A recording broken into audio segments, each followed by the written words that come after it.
Anthony Morel veut nous parler ce matin du ski connecté, figure-toi. Ça va pas mieux. Hein. C'est Anthony Morel. Ça va pas mieux, moi je dis. Voilà, c'est Anthony Morel.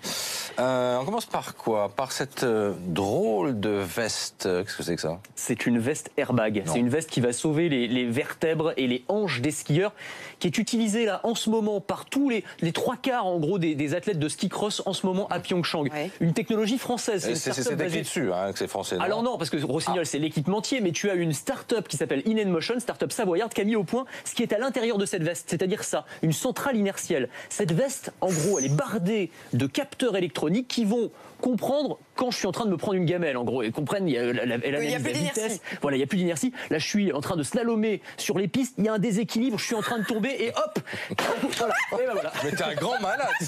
C'était programmé. Mais tu es un grand malade. Hein. Désolé, je l'aurais pas dit, je leur avais réservé la surprise, mais voilà, vous avez compris. Et donc tu as une protection pour tes fessiers, visiblement. Exactement, hein. Tu as les hanches qui sont protégées. Ça te fait un profil. Tu as les vertèbres qui sont protégées. Ça se porte sous la combinaison normalement, mais en cas de chute, ça se gonfle en moins d'un dixième de seconde entre le moment où la veste comprend qu'on va tomber et le moment où on se retrouve au sol. Donc ça peut vraiment sauver, sinon des vies, en tout cas des vertèbres et des hanches. Quoi. Bon, très bien. Et le masque, ça va avec? Alors le masque, on n'est pas obligé de le porter avec, c'est pour les points bonus de style. C'est un masque en fait dont on va pouvoir faire évoluer l'opacité en fonction des conditions météo, parce qu'on n'a pas besoin de la même opacité s'il fait grand soleil ou s'il y a un peu de brouillard. Donc là, grand soleil, j'ai l'opacité totale, vous voyez pas mes yeux à travers, vous voyez rien, mais quand j'appuie sur un bouton là à gauche, vous allez voir tout à coup. Alors ça se fait doucement, vous commencez à voir mes yeux à travers. Voilà, vous me reconnaissez, c'est bien moi. On voit ton regard torve, effectivement. Oui, c'est ça, on retrouve mon regard fourbe.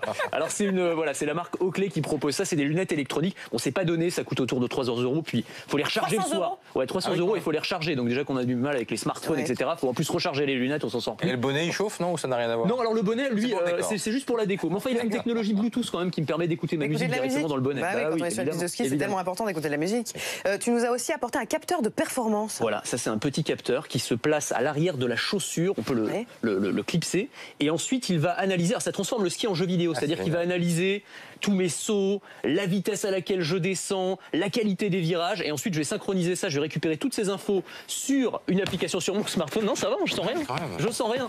Et tu vas pouvoir te comparer avec d'autres skieurs dans le monde entier, et tu as un espèce de classement mondial, donc ça transforme un peu le ski en jeu vidéo. Il en profite pour me filer des coups quand même, Christophe, c'est totalement gratuitement. C'est vachement, non mais c'est solide. Par exemple, tu te jettes en arrière, t'as pas mal. Ah mais non, enfin, je suis sur un canapé, en même temps c'est pas non plus... mais non, ça protège vraiment bien. Très bien. Et ça a peut-être déchiré ta veste que t'avais par-dessus quand même.